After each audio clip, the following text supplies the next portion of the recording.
ನಟಿ ರನ್ಯಾ ರಾವ್ ಬಂಧನದ ಕುರಿತಾಗಿ ಗೃಹ ಸಚಿವ ಪರಮೇಶ್ವರ್ ಅವರು ಇವತ್ತು ಮಾತನಾಡಿದ್ದಾರೆ. ಡಿಆರ್ಐ ಅವರು ಯಾವುದೇ ಮಾಹಿತಿ ನಮಗೆ ಕೊಟ್ಟಿಲ್ಲ.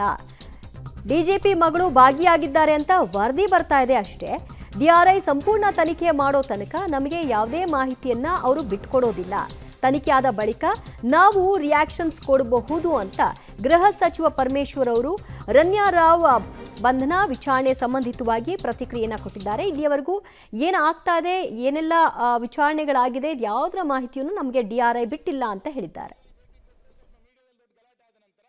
ರೆವಿನ್ಯೂ ಇಂಟೆಲಿಜೆನ್ಸ್ ಅವರೇನು ಗೋಲ್ಡ್ ಸ್ಮಗ್ಲಿಂಗ್ ಬಗ್ಗೆ ಇವತ್ತು ರಿಪೋರ್ಟ್ಗಳು ಬರ್ತಾ ಇದೆ. ನಮ್ಮ DGP ಅವರ ಮಗಳು ಅದರಲ್ಲಿ ಭಾಗಿಯಾಗಿದ್ದಾರೆ ಅಂಥೇಳಿ ಏನು ಬರ್ತಾ ಇದೆ.